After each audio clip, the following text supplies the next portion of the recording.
Hello and welcome. I believe that we're live. Uh, we're hoping that we're live. Wanted to thank all of you out in the internet for tuning in and joining us today. I'm going to give a couple minutes for folks to jump on here, and we'll get started with some introductions in a moment. But just while we wait, my name is Chris Hunt. I'm the Deputy Director at Socially Responsible Agriculture Project, or Srap. And today we are live on Facebook talking about the Smithfield rap sheet, which is a report that our team put together using public data. And we found that Smithfield's factory farms in Missouri spewed more than 7.3 million gallons of waste in the state of Missouri. So I'd like to just give a little bit of background about SRAP while we wait. Basically, SRAP works to help communities across the US protect themselves from the harmful impacts of factory farms or industrial livestock operations. We currently work in 30 states with over 140 on-the-ground community-based campaigns.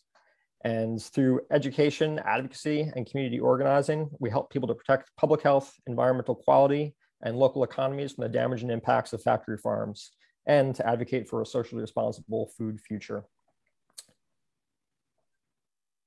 So I might just wait a moment longer before introducing all of our guests. But again, wanted to thank you all for tuning in. I'm really excited about this. I think this is a great report, and we have some really impressive experts on the panel today. So I'm gonna start off with asking Joe Maxwell to introduce himself. Chris, thank you so much, and appreciate the opportunity to be on this very distinguished panel. I have all of us at Farm Action have so much respect for the work of SRAP. I'm Joe Maxwell, president and co-founder of Farm Action. I am a resident of the state of Missouri. This report has a huge amount of importance to me and to my family. I am a family farmer. I'm a former state legislator in the state of Missouri, as well as a lieutenant governor. It's good to be with you all here today. Thanks so much for joining us, Joe. Scott, can you introduce yourself? My name is Scott Dye. I currently live in Columbia, Missouri. I'm a research and report specialist for SRAP. I also own a 137-year-old family farm in northern Missouri that is adjacent to one of these facilities in the report, the Smithfield Whitetail facility. My next door neighbors there are 80,000 hogs. And that explains why I live in Columbia, Missouri, and not currently at my farmhouse in northern Missouri. Thanks, Scott. And Ashlen, can you introduce yourself? Hi, I'm Ashlen Busick, and I'm a senior regional representative for SRAP. And I live in Trenton, Missouri, but our family farm is a very near neighbor to the same facility that Scott was describing. And it was built when I was very young. So I have watched for my entire life as my grandfather, Terry Spence, who did this work for a very long time, and Scott and others have stood up for family farms in rural communities in the face of corporate power. And so I'm very honored to have been able to join this work as well. Great, thank you. And okay, so you're gonna have to bear with me as I navigate both Zoom and PowerPoint. It's tough for an old guy like me. But to start off, I'm guessing that lots of folks on this call already know or already familiar with the factory farm issue, with the CAFO issue. But for those who don't, CAFOs are concentrated animal feeding operations. So these are massive facilities that confine thousands, or in some cases, hundreds of thousands of animals in one place. And this causes a wide variety of problems, which we'll get into today. But just to give you kind of a sense of the scope of what we're talking about, this is an aerial view of one of the hog CAFOs that we addressed in this report. This is Smithfield's Valley View complex. So it's a little bit tough to make out, but each of these little white lines is a massive confinement building. And each of those confinement buildings houses about 1,100 hogs. So in total, this facility, just this facility alone, houses 124,000 hogs, which is just massive. this is another facility. This is Whitetail. So Scott mentioned earlier that his family farm is now neighbors with 80,000 head of hogs. This is the Whitetail facility, which is right next to his farm. And again, each one of these buildings here houses about 1,000 hogs. So we're talking about a massive concentration of animals. The fundamental problem with CAFOs and with other industrial livestock operations is simply that they have too many animals in one place. And the biggest issue with that is that you end up with a massive amount of manure, a massive amount of animal waste.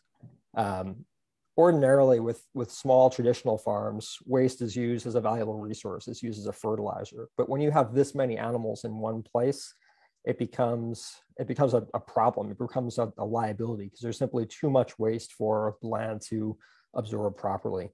When you're talking about facilities of this size, it's essentially like having a city, a human city.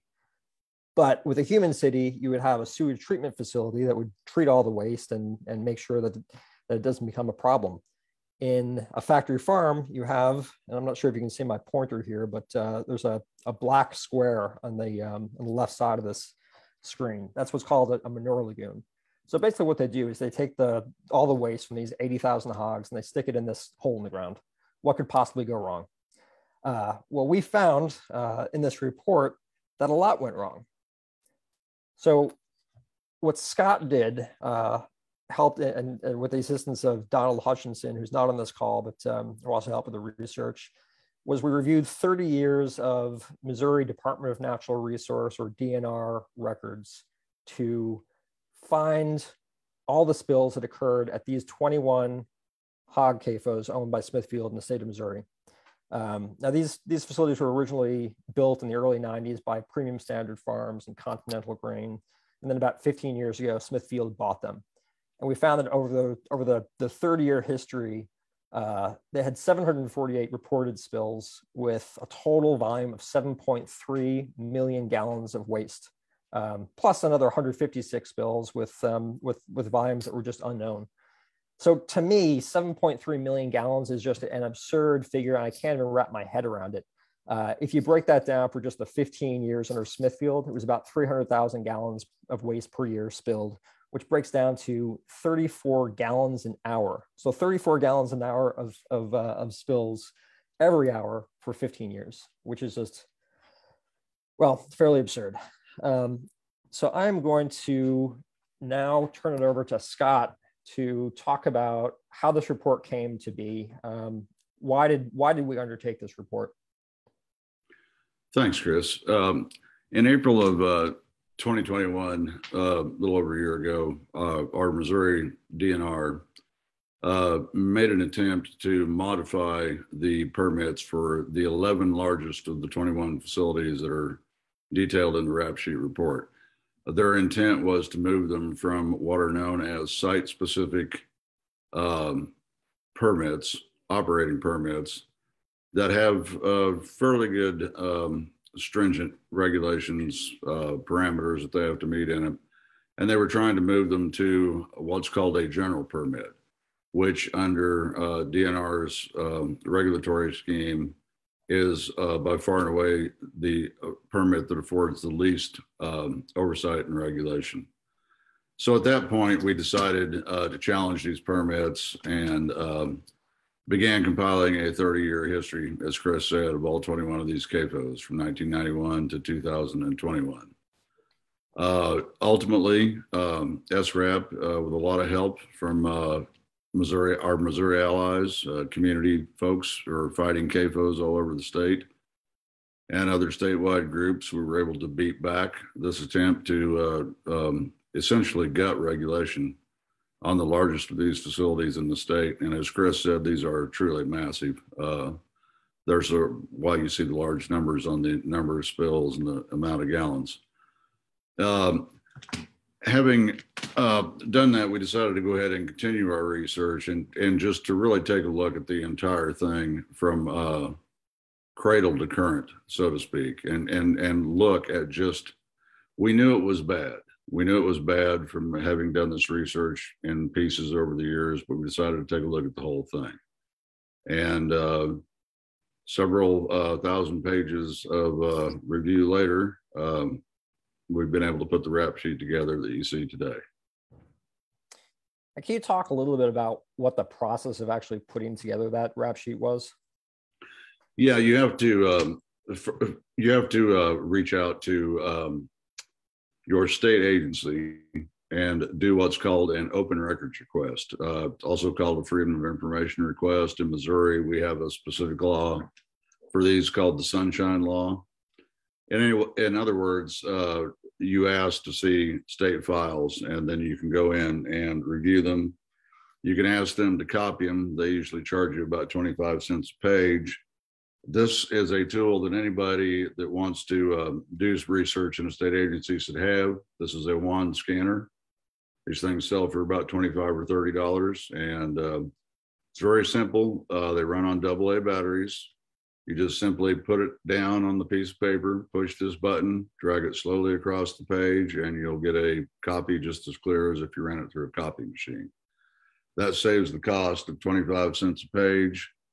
And it's easy. I mean, literally that entire report is on a small little disc about the size of your fingernail.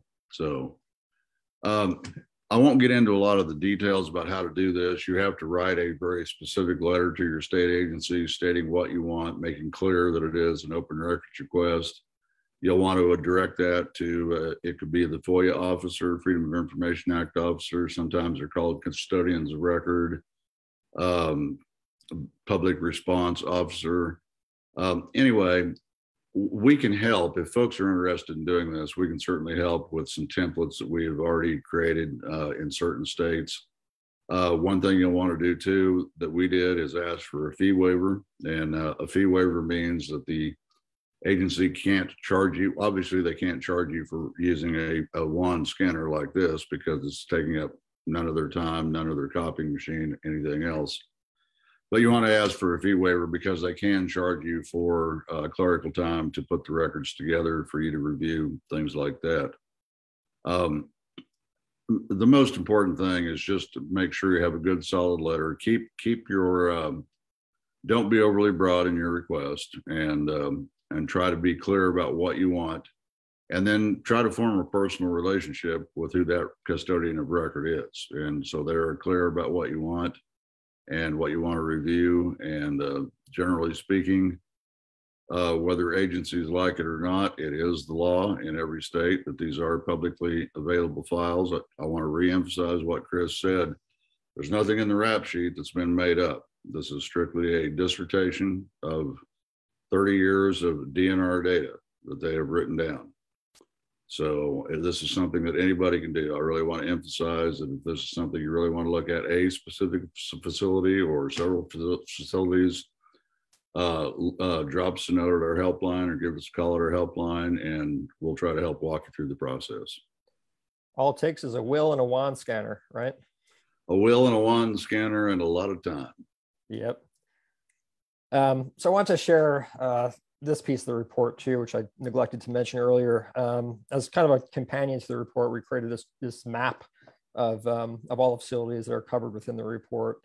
So you can visit this at our website, srap or sraproject.org/Smithfield MO rap sheet.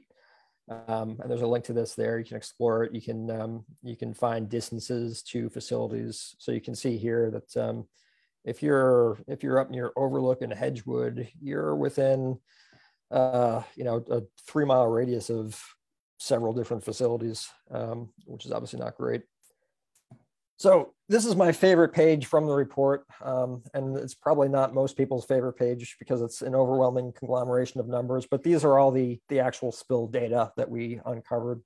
I'm not going to run through every single piece of this here, but just something noteworthy is that the facilities across the board had huge volumes of spills, both the big ones, which are the class 1As, and the medium ones, which are the 1Bs, and the smaller ones, which are 1Cs. But you can see some of these volumes are just staggering. Terre Haute here with 1.2 million gallons of waste, Ruckman with 1.1 million, just huge numbers. But this is kind of a more consolidated version of all that data, and you can see broken down, what the actual spill stats were under premium standard farms and continental grain, and then also under Smithfield. And what's remarkable about this is just how much the spills increased and the spill volumes increased. So you can see there's 4.6 million gallons under Smithfield. That was an increase of 70%. An increase in reported spills of 34%. And then there's some DNR enforcement actions, which I'm going to ask Scott to talk about in a minute. But before we go on, Scott, what were the causes of these spills? Well, we found that nearly half these spills were caused by plugged pipelines. Plug pipeline, simply put, a plug pipeline results from, I guess I should back up and say the way these CAFOs work is the hogs spill their waste into a slatted floor, goes under the barn, the building, confinement building. It's pumped into a dirt hole in the ground that they call a lagoon. Not what most people think of when they think of lagoon, but it's not like the pretty blue lagoon that from the Brooke Shields movie. And then it goes from the hole in the ground, the lagoon, to the field. The problem happens when they're trying to get it from the barn to the hole, from the hole to the field. And what we found starting in 1995 is certain things that showed up repeatedly in inspection reports. A lot of these lagoons were found to have dead hogs, dead pigs, afterbirth, artificial insemination straws, latex gloves, Mountain Dew cans, Snicker bar wrappers, paint cans that they marked the hogs with. None of this stuff is meant to be moved as a liquid through a pipeline situation. Another problem we found consistently almost every inspection was large feed spills where they're trying to put feed in the bins outside the facilities.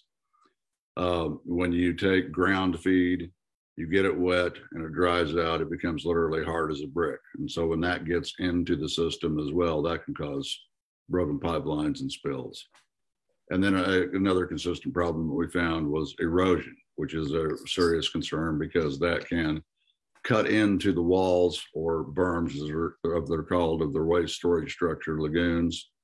And if that is not promptly taken care of, that could ultimately relapse in a catastrophic collapse like what we've seen several times happen in North Carolina. Yeah, which is striking. I think one of the things that I just was shocked by in participating in producing this report was the fact that, as you said, Scott, there was just this persistence of the same violations year after year, decade after decade, causing plug pipelines that cause massive spills, both above ground and underground. But to take a step back, we're kind of taking it for granted. Why do these spills actually matter? What's the problem with spilling hog waste all over the place? Well, hog waste is actually much more toxic than human waste. Human waste is, of course, treated before it is released, goes through a wastewater treatment plant. This is just raw sewage. And in addition to being untreated raw sewage, the amount of nitrogen, phosphorus, and other constituents like that cause water quality problems, that can cause fish kills, is much higher in hog waste than it is in other types of waste, especially human waste. The problems with waste spills is, these are not contained on their property. A large percentage of these have gotten off their property. They've gotten into tributary streams, into large classified perennial streams that run water all the time. Just in the summer of 1995, they had over a half a dozen fish kills that killed hundreds of thousands of fish. Nobody wants a spill happening on their land if you're a neighbor to one of these things, and that happens all the time too, where it crosses the fence line onto the neighbor's property. And this goes back to an old country axiom: good neighbors make good fences. Liquid hog manure that's happening during a spill pays no attention to fence lines, and so it runs onto neighbor's property. It can get into people's drinking water wells if they're still on underground drinking water wells. But mostly it does a tremendous amount of damage to the aquatic resources, the waterways. The one thing I find ironic is that as the years have gone by, both Premium Standard Farms and Smithfield seem to be increasingly proud of the fact that they're killing less and less fish with each of their spills. Anyone with an understanding of water biology understands that when you overload a watershed with too much nutrients, too much nitrogen, too much phosphorus, too much ammonia, there aren't any fish left to kill. Another concern with that is, one of the constituents that comes out of hog waste is a heavy metal called selenium that causes morphidation in fish species. That means they create both male and female parts. They cannot breed, they cannot spawn. And so therefore, there are not as many fish kills because there frankly are no fish there to kill anymore. Yep. I'm going to pop back this slide again because I want to talk about the DNR enforcement efforts. I want to highlight some stats here. We found in compiling this report and comparing the stats under PSF and the Conti grain to the stats under Smithfield, that despite the fact that there was a very substantial increase in number of spills and volume of spills, there was a simultaneous decrease in the enforcement efforts by the DNR. So right here you can see notices of violation. This is when the DNR comes and says you're doing something wrong because you're spilling millions of gallons of waste. There were only 4 under Smithfield, which was a decrease of 94%. So 4 notices of violations despite 4.6 million gallons of waste being spilled. Furthermore, it turns out that the DNR wasn't doing nearly as many on-site responses to spills. So in other words, in 295 cases under Smithfield ownership, the DNR heard from Smithfield or from somebody that there was a spill, and they just took Smithfield's word for the volume of spill, the cause of the spill, and that the spill was actually, or that the conditions were addressed to prevent the spill from continuing, which is hugely problematic. So I guess, Scott, what do you think about that? And what do you think about DNR's enforcement efforts as a resident of the state and as someone who's been closely involved with this issue for years? Well, it is, I hate to use the word pathetic, abysmal, inexcusable. I mean, this agency is there to protect our aquatic resources, our natural resources, our air and our water. They're there to protect public health. There's no excuse for them not showing up on this. I like Chris, I think all of us who have been familiar with this company for a long time were really surprised to see that, at one time in Successful Farming magazine, very popular monthly periodical among farmers, they wrote an article about how Smithfield saved the worst hog farm in America. They were talking about the Premium Standard Farms continental grain facilities. The numbers do not bear it out that they saved anything. They may have saved them from going bankrupt, but they certainly increased the problems that we have seen as far as the number of spills, the volume of spills, the frequency of spills. But the lack of response from the agency is, in my opinion, inexcusable. We refer, as Chris described, what happens now frequently on a spill is if the citizens don't find it, if Smithfield turns it in for whatever reason, the DNR is alerted there's a spill. Let's say Smithfield calls it in. Well, we spilled 40,000 gallons of waste, but we caught it before it left our company property and it didn't get into any streams. And they say, okay, just write us a report. We're going to take your word for it. We refer to those as the phone it in spills. And, with a 30-year track record of the same problems found over and over and over with plug pipelines, over and over and over with all the reasons that cause plug pipelines over and over, dead hogs in the lagoons, trash in the lagoons, feed spills in the lagoons and in the piping system, that simply isn't acceptable. You know, our simple question to the Department of Natural Resources when we released this report was very simple. How are you going to keep the next 30 years from looking like the last 30 years? Unfortunately, the Department of Natural Resources doesn't want to sit down and talk to us about this because we're going through a permit process right now. As we mentioned on the general permits, I think Ashlen will talk more about that. They're concerned that we might appeal their permits. So they won't even sit down and talk to us about obvious information. And I would point out that this is the first time that, I guess one way to put it is our Department of Natural Resources has been in the trees chasing spills and fish kills for so long that they can no longer see the forest. That was the point of this report. And that big page that Chris showed you that was broken out with great detail, how many spills, how many gallons at each facility. It's easy to see where the problems are and what the problems are. So this lack of communication has got to change between the citizens of this state and the department. Yeah, and that's actually a good segue to Ashlen. Can you talk to us about what's happening on the ground now in Missouri?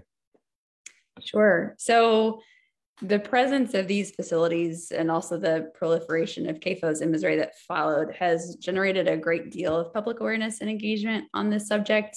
And I just want to say too that this rap sheet report really depicts and validates the fact that these facilities can be terrible neighbors. And this is only documenting impacts related to waste management and water quality. Like, as substantial and awful as this report is, it doesn't even cover the other impacts like air pollution, odor, flies, and the social and economic impacts that people experience when a CAFO is in their community. So Missouri has just over 500 CAFOs. And that's not even including the facilities that have just one animal under the permitting threshold, which aren't registered. We have no idea how many of those there are. And Missourians have really fought long and hard to protect the ability to regulate CAFOs at the local level until a bill was finally pushed through 3 years ago that reduced our local control to the DNR's less stringent standards, which, by the way, are weakened year after year directly by the legislature. So in addition to coming to each other's aid when new factory farms are proposed, and at the same time building support for family farms, groups across the state are currently focused on how we can participate through the stakeholder process at DNR to improve rules and regulations. So Scott mentioned earlier the general permit. What can you tell the audience what that is and why it matters?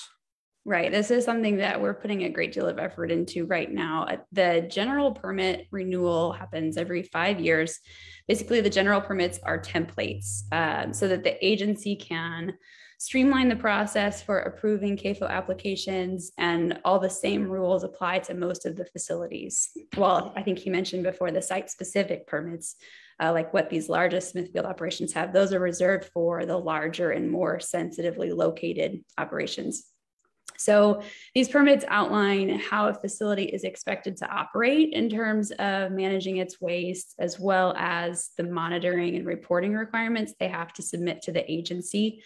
So we're talking about how much storage space they're supposed to have for their waste and how to maintain their lagoons, tracking how much manure is generated and how they're supposed to apply it to land, and expectations for monitoring the structural integrity of systems and equipment. And these are the terms of a permit that the DNR can basically enforce.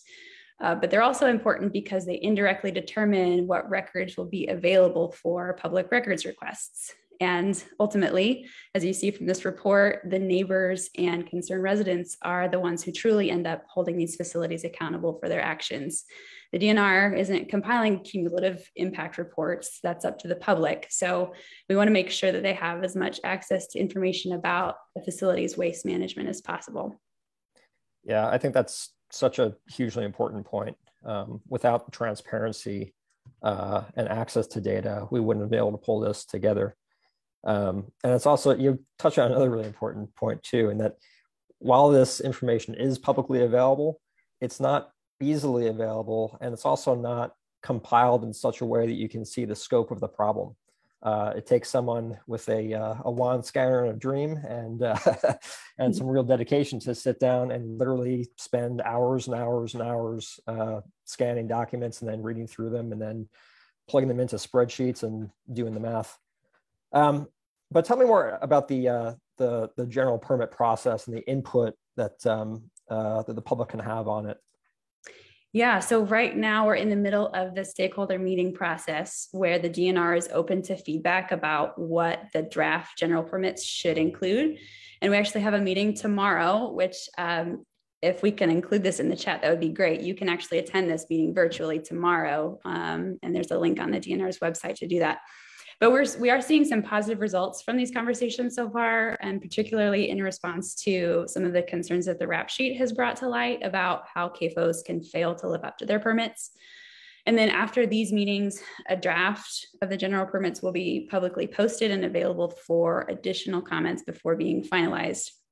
And to bring that back full circle to Smithfield, as Scott mentioned before, earlier last year, 11 of these largest facilities were applying for these general, more templated permits. And so we submitted numerous comments about why the worst polluting CAFOs in Missouri should not be granted this general permit, but in fact need to be regulated far more strictly until they clean up their act. And so 10 of those were withdrawn, and meaning they're having to submit new applications. And so we're anticipating those coming out for public notice in the very near future. So I wanted to talk a little bit about the long-term goals of the rap sheet, and also sort of like why this matters beyond just Missouri. What do you hope that other communities can do with this report? Well, the local level, first of all, we are using this information to start conversations about our impaired waterways, looking at how the CAFOs in a watershed and the land application of manure in that watershed are likely contributing to that impairment. So that's one thing at a more localized level. But on a broader scale, Smithfield owns and operates many facilities across the country and around the world. And so this report offers communities experiencing similar negative impacts from those operations to point to their decades-long record of pollution and non-compliance. Especially when at every opportunity, Smithfield has made a point of saying that they're proud of their environmental record and their contributions to the communities where they operate. So we also hope, which Scott talked a little bit about before, we hope this report can be an example for how other communities and organizations might want to begin compiling information about their concerns about polluters in their region. And again, that's something that SRAP can potentially help talk you through. If you have a CAFO or a facility in your community threatening your resources and your quality of life.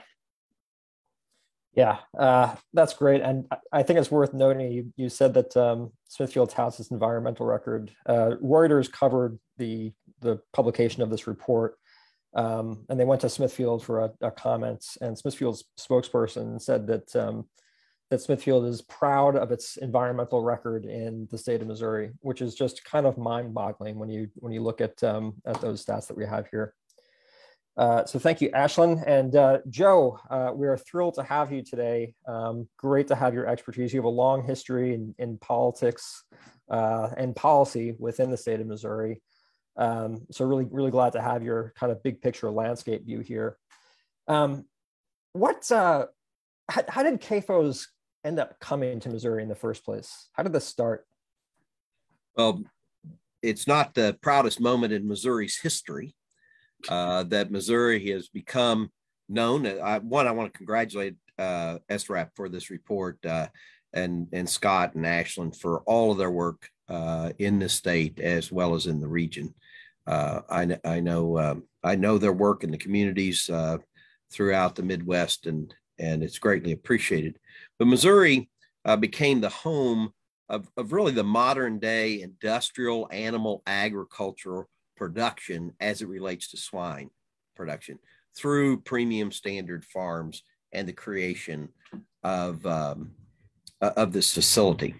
Now with Smithfield's ownership, it could be argued that the Murphy family, in conjunction with Smithfield in North Carolina, were the creators of this particular brand of industrial abuse to the animals, to the workers, to the farmers, and to the neighborhoods.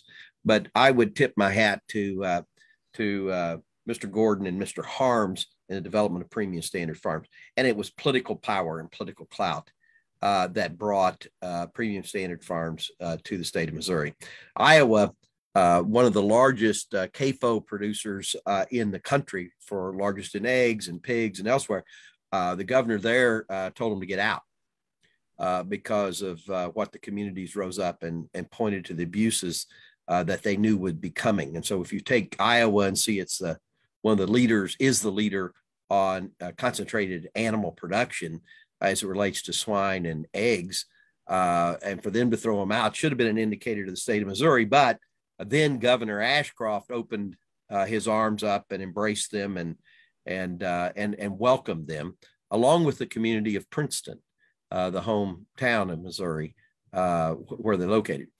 If you look at the growth of this particular facility over its time and its ownership, it is one wrought with political influence and elected officials bowing to the influence of some of the largest. Today, Smithfield is the largest U.S. Producer of swine. 26% of all pigs that are slaughtered and folks go to the grocery store are Smithfield brand. But that's how it began. Was a group of folks got tossed out of Iowa because the Iowa governor was scared about what could happen, and our governor embraced them and welcomed them to our state of Missouri. We should actually send that guy the a copy of the report. Yeah, Brand stamp. Happy with that. Yeah, with that decision. So what are the factors that enabled Smithfield to operate these facilities with such an abysmal track record for so long? Well, I think one, I can't say enough how unfortunate it is that I was in the legislature when, not when they first, Mr. Harms and Mr. Gordon came. I was elected in 1990, but in the first round, when they needed to expand and increase ownership of land and corporate ownership of land, I was in the Missouri legislature. And so I personally watched that history all the way up until I left public office in 2004, just prior to when Smithfield took over the facilities and DNR began to not follow up and do the inspections that Scott's and Ashlen's and Ural's report indicates stark information about DNR. But the growth of this facility was brought about by political influence, and they get away with it because of that influence. I say it's always big belt buckles and big cowboy hats. In this case, not in the beef industry, but in the pork industry, but the sway that they've had over the General Assembly to change the laws. They get away with this because the laws can be changed. About the time they get caught doing something that's illegal, they approach the legislature, and their friends at the Farm Bureau and other organizations within the state of Missouri are very supportive of industrial agriculture, and they change the law so that the actions that they're conducting on the ground, that the families that Ashlen knows very well and Scott knows well, and so many of your team members in Missouri know well. Terry Spence is a hero of mine, Ashlen's granddad, who began some of the original knocking on my door in the legislature. In the beginning, I wasn't open to everything he had to say. I didn't understand. But they have had the ability to change the law, to back off DNR. Don't inspect us anymore. Just take our phone call. That should be enough. You know us. We're the big guys with the big belt buckles and the big cowboy hats, and you can trust us. And so slowly and slowly, they just gain more influence. And when they need to change the laws, the legislature can't do enough to help them out. It's grotesque. It's just grotesque what happened. Scott mentioned the law change, or maybe it was Ashlen, 3 years ago. We used to be able to push back in the state of Missouri with local control, health ordinances. These are unhealthy facilities. Either the toxins they're spewing in the air or into the groundwater. we were able to go to our health departments and provide greater protection for our communities. They didn't like that. So they went to the legislature, and now we've lost our local control. And we now must rely upon DNR. And we can see from the stats of this report, if you haven't read the report, grab the report, take a look at this report, but look at the stats, and it shows that DNR has completely backed off since the Smithfield team came to town. Yeah. So how does the situation in Missouri compare to other states? I think if you look, Missouri set a pattern. North Carolina, there actually was a moratorium placed on CAFOs in the late 90s in North Carolina. One reason that we saw growth in other states. But Missouri and North Carolina in swine, in the production of pigs, in an industrial housing system, as we have here with large lagoons, holes in the ground with a bunch of raw sewage in it, as Scott says. That's what it is, folks. It's just poop in a pit. And what we saw was other folks began to say, oh, this works pretty well. We can gain the $800 million off of Wall Street. We can gain influence with that kind of money. And so we've now seen, not only in the swine production, but look at what's happening in dairy. Go out and look in Oregon and Washington State, these mega dairies coming, and Wisconsin, driving out the small farmers who have the cattle scattered across the horizon, across the landscape, where the manure and the waste is dispersed and dispensed across greater acreage, not compiled. And we see other industries following this same model.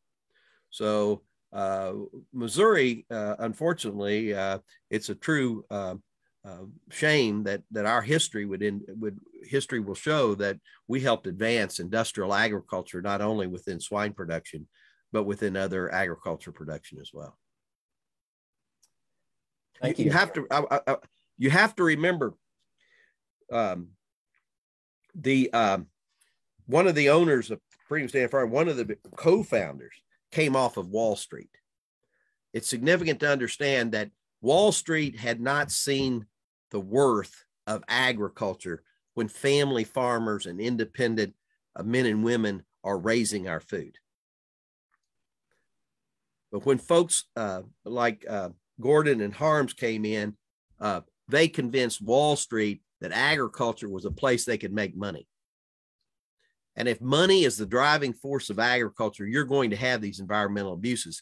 They're going to just weigh out, is it more costly for us to do it right and not harm the environment? Or can we just go ahead and pay the penalties? Because DNR is not going to really charge us very much. And it becomes a cost of doing business. So Missouri brought that now almost to the world. Yeah, and it's interesting you mentioned that cost of doing business. There was a massive spill last year, 500,000 gallons, and the fine that Smithfield incurred for that spill was just 4 cents per gallon, which is essentially nothing for a corporation of that size. So there's really no incentive to fix the problem. I want to talk a little bit more about what people in the audience can do. This is some pretty grim stats, some pretty grim political context from Joe. But I guess first, Ashlen and Scott, you mentioned that people can find data like this themselves and can use a wand scanner and can compile it themselves. But can either of you elaborate on that? Well, if you live by CAFO, you certainly have strong opinions about what may be going on the other side of the fence line. And in the early days of trying to fight these things back, we were constantly told, well, you're just being emotional. You're just being emotional. The family farm's gone. Get with the program. This is emotional. This is irrational. No, if you suspect there's something going on the other side of the fence, there probably is. And the simple reality is, if there is, your state agency will hopefully have done their due diligence and at least taken notes. You know, that's the best way I describe DNR's enforcement attempt over this entire 30 years.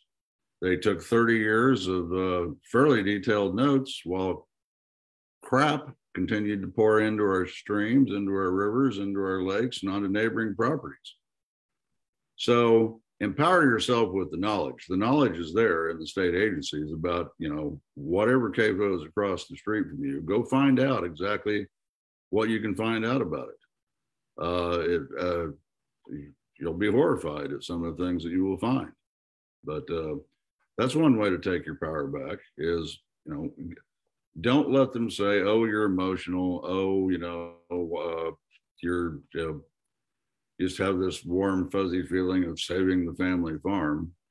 One thing that should not be lost is, you know, we're not raising appreciably that much more pork than we were 30 years ago. We're just doing it with 95% less people that raise hogs. This was a plan. And Joe knows this all too well. And because of the political influence, this was a plan by moneyed people to take over an entire sector of agriculture.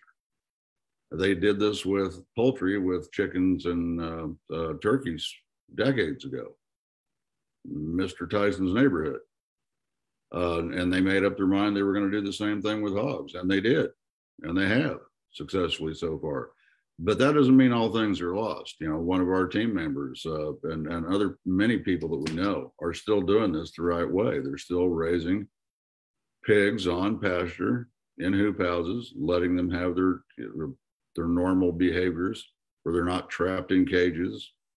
So I'm hopeful. There are definitely ways that, you know, all I'll say from my point of view is go get the information, arm yourself with the latest information. Then when your state agency tries to tell you how warm and fuzzy things are, you can show them back their own information and say, yeah, it's not what you wrote here. Yeah. And I would also, I would echo all that, Scott. And I also say, if your community is facing an industrial livestock operation, you can contact Srap for help. We work throughout the country. We provide free support to folks who are facing factory farms. We have a help hotline. You can find all this information on our website, sraproject.org. So Joe, what do you think the path forward is? What's Farm Action doing now? And, you know, and what can we do to safeguard our environment and our public health and hold these operations accountable? Well, one, we constantly tell folks, you got to stand up, just as what you all said. If you don't, the Smithfields will. How can you do that? Well, one, fight back on the local ground. If the CAFO's come into town, fight back. If your county in the state of Missouri, there's something called agri-ready counties. It's a voluntary program sponsored by the Missouri Farmers Bureau and Missouri Cares. And those counties say we're agri-ready. What that means is we're ready for you polluters to locate in our county. We're going to be nice to you. So take action. Go talk to your county commissioners and have them voluntarily dissolve that resolution that they adopted. Nationally, we highly recommend that you support the Farm System Reform Act. The Farm System Reform Act would put a moratorium on the largest scale CAFOs. We need to stop this. We need to stop this nationally. That legislation with the Farm Bill will be debated. It's beginning to be debated now. The next Farm Bill is in 2023. And we're asking folks to really put a push to help support the Farm System Reform Act.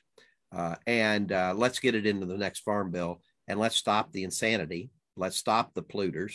Let's put a moratorium on the largest scale animal production facilities in this country. You can find our information on that at farmaction.us. Fantastic. And Ashlen, for those in the audience who are from Missouri, what can folks do there right now? Yeah, I would say, well, first of all, wherever you are, please feel free, if you want to learn more, to sign up for our newsletter, follow us and Farm Action on our social media. and learn more about how this is impacting communities across the country. But also specifically in Missouri, we can share a number of resources with you to help you get started, whether you want to learn more about how to follow DNR programs and follow this general permit review, or whether you want to learn more about finding good food networks to feed yourself and your families in your area. So in terms of actions that you can take, one of our partners, the Missouri Coalition for the Environment, actually has a CAFO action network that you can sign up for action alerts about opportunities to either learn more or to work to improve our state's regulation. And then also, if you're moved to take action with your wallet and you don't want to support this model of food production, one of the first steps you can take is to avoid purchasing Smithfield's brands. They actually have a sheet. Oh, there it is right there. On their website, they list out the brands that they own. But you could even go a little further and research, do some research about all of the animal products that you purchase. And so Missouri Rural Crisis Center, another longtime partner on this issue that does really important work, they have a farm co-op called Patchwork Family Farms that supports pastured pork across the state. I think we have a link for that we might be able to put in the chat. There are several resources out there, depending on your region, depending on your state, to take that important step further. And like Scott and Joe have talked about, find your local and regional farmers out there that are raising animals on pasture and actively improving their contribution to their environment and their communities. And I would add, a good place to start, if you don't know where to start, is go to your local farmers market. They're becoming more and more robust throughout all of Missouri.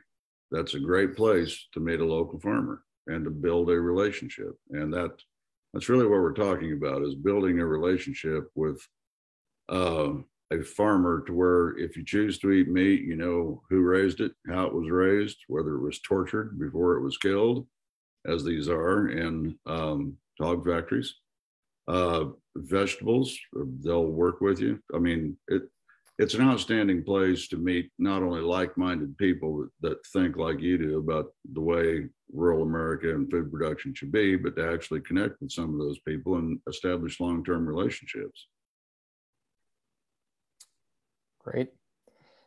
Well, I want to open it up for questions from the audience. So if you have questions, please stick them in the comments on the live stream. One that we have that came in is, what has Smithfield's response been? And I can take that. Smithfield hasn't done anything. They ignored the report entirely. When they were interviewed by Reuters, I mentioned that earlier, a corporate spokesman said, and I quote, that the volume of manure releases, quote, seems inaccurately high. Which was directly refuted by the DNR, which confirmed the validity of our data. And if Smithfield wants, they can go over to Scott's house and take a look at that thumb drive with all the scanned documents in it. They also said in that same interview with Reuters that, quote, "We are proud of our environmental compliance record in the state in recent years." I think that sort of speaks to the type of company that we're dealing with. If you go to their website, you can find an entire section that's devoted to sustainability. There's actually a report that they issued on their sustainability initiatives. It's 117 pages long. Talks about how great a job that they're doing. When in reality, this is what the reality is. 4.6 million gallons spilled over the course of 15 years. 34 gallons of waste per hour. That is just shocking. I don't know how you can call that a great record of environmental compliance, or a sustainably run corporation. So yes, long story short, not a lot has been done there. Other questions?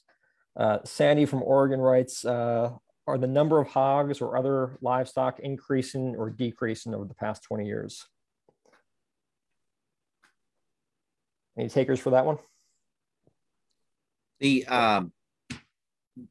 data that we would have, if you look at the production on swine, it has been fairly stable, slight increase, but what's really happened is a displacement of the farmer for the industry. And the taking of the animals and consolidating them onto one piece of earth, like they did here with the Premium Standard Farm Smithfield operations. When I began farming hogs, there were 670,000 farmers farming pigs. Today, there's about 67,000. Number of hogs, about the same. Headline read in Wisconsin here a few years ago in the dairy magazine. 500 dairy farmers out of business, number of cows, same. The majority of what's happening is the displacement of farmers off the farm and animals being caged and into small areas with pits or lagoons where environmental harms will happen. That is the general trend of agriculture. It's happening now in beef. It already happened in chicken. The one thing, there are more chickens. The real growth in animal production over the last 30, 40 years has been poultry. But in the other areas, it's fairly the same. So another question, has the DNR asked Smithfield to respond to this excellent SRAP study? No. You care to elaborate? No, I mean, that's the problem. I mean, you have an agency that's clearly been captured by one of the largest multinational corporations in the world. These people have political power and influence, as Joe stated, that you would not believe. They have lobbyists that walk the halls of our Capitol every day. They're paid to be there. They have attorneys that walk the halls of the DNR every day. They're paid to be there. We're going down for a meeting tomorrow. We don't have time, as we're trying to help other communities too, to be there every day. We don't have that kind of money. We don't have that kind of political capital in the way of money. What we do have is people political capital, and I still believe strongly in that. The only progress we've seen made, has been brought up before on this, is if you go to the very back of the rap sheet after 60-some pages of thrills, chills, spills, fish kills, and all other manner of nonsense, you'll find one page where citizens in the state, because they were let down by their state government, because they were let down by the resource agency, they've taken Smithfield to task just in Missouri alone over numerous suits and filed nuisance suits against them and recovered for hundreds and hundreds of families tens of millions of dollars in damages. I can tell you that my farm, that sits literally adjacent across the fence line from that thing by University of Missouri study, the farmhouse that was built in 1924 is still there. We're going to keep that farm for many more generations. It's useless. The land itself is probably valued 75 to 90% less than what it would have been before they came there. Yeah. If an operation is spilling thousands and thousands of gallons of waste over 3 decades, it becomes a hard case to sell your property that's right next to it for sure. So we're time for one last question here. And the question is, has the DNR asked, or I'm sorry, I already asked that one. Can the Smithfield data give a clue to the spills at other facilities? Is it possible that there are other spills at the other 400 plus facilities? I think if you took a look at the records on any of these that are the largest ones, certainly. The largest ones are required by state law to be inspected 4 times a year. The smaller ones are inspected maybe once every 5 years. So the larger ones are going to have a more detailed record on their problems and things like that. But I think if you take a look at any of them, you're going to find problems. It simply does not fit into the natural world, as one of my neighbors would have put it, to have 80,000 hogs crap in the same place. It doesn't work. it's simply an overload. It's an overload on the ability of the land and the resources to be able to accept that much waste in one place. Right. And I would just add, this is a study that looked at just 21 hog CAFOs. As Ashlen said, there's 500 CAFOs total in the state of Missouri. 20-some thousand CAFOs are across the U.S., which is probably a low number. And we can, we don't have the detailed records on all of those. It would be a great research project if we can get a whole team of folks with wand scanners out there. But we can say anecdotally that these spills happen all the time. There are massive lagoon failures where a wall will collapse and tens of thousands of gallons will spill out. There's overflows of lagoons. There's over application of waste. These are all super common in the CAFO world, and it all kind of boils down to what Scott was saying. The fundamental problem is that you have too many animals in one place, and then you have too much waste in one place. And when you have that much waste in one place, it's an inevitability that you have spills and that you have problems. So on that, Chris, I'd like to add one thing, just to put it in perspective too. Scott raised 80,000 hogs in one place, raw sewage. So that we could say, well, that's a community of 80,000 people and not treating their waste. But it's worse than that. There is studies showing that an adult hog, a full-grown hog, not all those at the location are full-grown, can be 10 times as much feces as a human. So now do that math. Yeah. A lot of waste for sure. A lot of waste. Well, I want to thank all the panelists today. Joe, Scott, Ashlen, this was great. Thank you so much for your time and for sharing your expertise with the audience. And thank you all for tuning in. Thrilled to have the exposure for this report. And glad that folks out there are interested in this work and eager to work with all of you to help your communities as well. So thank you and good night. Thank you all.